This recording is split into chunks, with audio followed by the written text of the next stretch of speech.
రాష్ట్రంలో రాష్ట్రంలో ఎస్ఐఆర్ ప్రక్రియ ఆల్మోస్ట్ చాలా జోరుగా జరుగుతుందని చెప్పుకోవచ్చు. అయితే ఈ ప్రక్రియ విషయం గురించి కూడా ఆల్మోస్ట్ కొన్ని సందర్భాల్లో పూర్తయిన సందర్భం నెలకొంటున్నాయి. అయితే కాంగ్రెస్ పార్టీ తీసుకున్న గట్టి నిర్ణయాలు BLOలకు కూడా తగిన సూచనలు చేసుకుంటూ ఉన్న ఓట్లను చాలా పకడ్బందీగా కూడా నిర్వహించాలని చెప్పేసి కూడా చూస్తున్నారు. అయితే ఈ ఎస్ఐఆర్ ప్రక్రియ రివ్యూ మీటింగ్ కూడా ఇప్పుడు ఇందాక జరిగింది. సో దీని విషయం గురించి మనకు క్షుణ్ణంగా వివరించడానికి మనతో పట్టున్నారు జూబ్లీహిల్స్ కాన్స్టిట్యున్సీ ఎమ్మెల్యే గారు అయినటువంటి నవీన్ యాదవ్ గారు మనతో పట్టున్నారు. మాట్లాడదాం సార్. ఎస్ఐఆర్ ప్రోగ్రామ్ ఆల్మోస్ట్ శరవేగంగా జరుగుతుంది రాష్ట్రంలో, దీన్ని ఎట్లా చూడొచ్చు? చాలా బాగా జరుగుతుందండి. జూబ్లీహిల్స్ నియోజకవర్గంలో ఇప్పటి వరకు దాదాపు 46% అయ్యింది.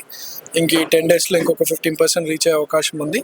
చాలామంది కూడా ఇదివరకు డ్యూయల్ ఓట్స్ ఉండేటివి, చాలామందికి ఇప్పుడు 1 year 2 ఓట్స్ కనుకుంటే 1 year జైలు అనేది ఒక భయం ఉంది చాలా మందిలో.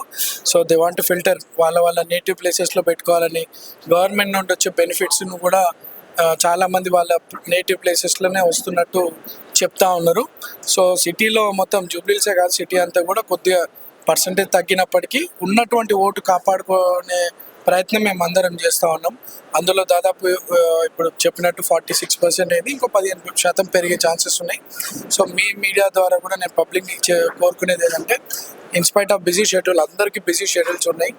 BLOs తిరుగుతూ ఉన్నారు, BLAs తిరుగుతున్నారు, పార్టీ సీనియర్స్ తిరుగుతూ ఉన్నారు. చాలామంది ఇంకా కొద్దిగా పబ్లిక్ ఇది పార్టీయో లేకపోతే ఎలక్షన్ కమిషనో మున్సిపల్ అధికారులు లేకపోతే పార్టీ నాయకులు చూసుకుంటారని కాదు, కొద్దిగా మనం కూడా we have to take it as a responsibility.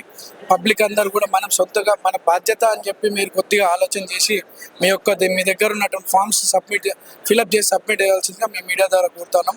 ఎందుకంటే if you be a part of it, అంటే పార్టీ లీడర్లతో పాటు BLLతో పాటు ప్రజలు కూడా దీంట్లో మమైక్యం అయితేనే దీన్ని హైయెస్ట్ పర్సంటేజ్గా తీసుకుపోవచ్చు. సో దయచేసి ప్రజలందరూ కూడా చాలా మంది ఫామ్స్ పెట్టుకున్నారు, వాళ్ళందరూ కూడా ఫిల్అప్ చేసి సబ్మిట్ చేయాల్సిందిగా కోరుతా ఉన్నాం. ఇంకో విషయం చూసుకున్నట్టయితే ఢిల్లీలో నీట్ ఎగ్జామినేషన్ కూడా పేపర్ లీకేజ్ అయిన సందర్భం చూస్తాం. అయితే దీని మీద ప్రతిపక్ష నేత రాహుల్ గాంధీ గారు కూడా వాళ్ళకి సపోర్ట్గా మాట్లాడితే ఆయనను కూడా చాలా అమానుషంగా కొట్టడం అనేది జరిగింది. సో నరేంద్ర మోడీ గారి ఇంటి ముందు కూడా ధర్నా చేస్తున్న సందర్భంలో కూడా ఆయన చాలా అతి దారుణంగా కొట్టడం, ఈడ్చుకెళ్లడం అనేది కూడా జరిగింది. అయితే ఇప్పటికి కూడా విద్యార్థులు ఏం చేస్తున్నారంటే విద్యాశాఖ మంత్రిని వెంటనే రాజీనామా చేయాలి అని చెప్పేసి కూడా వాళ్ళు డిమాండ్ చేస్తున్నారు. దీని పరంగా కాంగ్రెస్ పార్టీ కూడా వాళ్ళకి సపోర్ట్గా ఉంటుంది. నెక్స్ట్ ఇంకేం జరుగుతుంది? సో దేశమంతా చూస్తూ ఉన్నారు. ఈరోజు నీట్ పేపర్ లీక్ వల్ల జరుగుతున్నటువంటి పరిణామాలు దేశమంతా చూస్తూ ఉన్నారు. యూత్ అందరు కూడా, ఎస్పెషల్లీ యంగ్స్టర్స్, అంటే విద్యావంతులు కానీ యంగ్స్టర్స్ అంతా కూడా ఒక న్యాయమైనటువంటి డిమాండ్ని వాళ్ళు కోరుతూ ఉన్నారు. బట్ వాళ్ళపైన జరిగినటువంటి దాడి అది కేవలం విద్యార్థులపైన యువకులపైన చేసినటువంటి దాడి కాదు, అది దేశ భవిష్యత్తు పైన చేసినటువంటి దాడి అది. సో ఈరోజు ఆ పిల్లలందరూ కూడా మద్దతుగా, ఎందుకంటే దాదాపు 20 మంది ప్రాణాలు కోల్పోవడం జరిగింది నీట్ ఎగ్జామ్స్ పేపర్ లీక్ వల్ల. సో అదంతా కూడా పబ్లిక్ భవిష్యత్తులో ఇటువంటివి రిపీట్ కావద్దంటే ఒక స్ట్రిక్ట్గా గవర్నమెంట్స్ కానీ ఎడ్యుకేషన్ సిస్టమ్ మారాలా. ఒక మంత్రిని కనుక తొలగిస్తే రేపు సిస్టమ్ అంతా కూడా పర్ఫెక్ట్గా ఉంటుందని ఒక ఆలోచనతో ఈరోజు దేశవ్యాప్తంగా ఉన్నటువంటి యువకులంతా కూడా శాంతియుతంగా ప్రొటెస్ట్ చేస్తున్నప్పటికీ కూడా బీజేపీ అట్లా చేయడం దారుణం. సో దానికి మా నాయకుడు రాహుల్ గాంధీ గారు, దేశంలో ఉన్నటువంటి అనేక మంది నాయకులు మద్దతు పలకడం చూసినాం. రాహుల్ గాంధీ గారిని కూడా ఏ రకంగా ఆయన పీస్ఫుల్ ప్రొటెస్ట్ చేస్తుంటే ఫోర్స్ఫుల్గా ఏ రకంగా తీసుకుపోయినారో దేశ ప్రజలందరూ కూడా చూస్తూ ఉన్నారు. మేము మా రాహుల్ గాంధీ గారి మాటకు ప్లస్ యావత్ యూత్ సపోర్ట్గా ఏదైతే డిమాండ్ చేస్తూ ఉన్నారో ఎడ్యుకేషన్ మినిస్టర్ని తొలగించడం కానీ, పెట్టినటువంటి ఫాల్స్ కేసెస్ని తీసేయడం కానీ, సిస్టమ్ని పర్ఫెక్ట్ చేయాలనే ఏదైతే డిమాండ్స్ ఉన్నాయో దానికి మేము కూడా ఇక్కడ మా PCC అధ్యక్షులు మహేష్ కుమార్ అన్న ఆధ్వర్యంలో పెద్ద ఎత్తున నిరసన తెలియజేయడం జరిగింది. రోజు కూడా అక్కడక్కడ చాలామంది యంగ్స్టర్స్, పార్టీ వర్కర్స్ కూడా ఆ యొక్క నినాదాన్ని బలంగా తీసుకెళ్తా ఉన్నారు.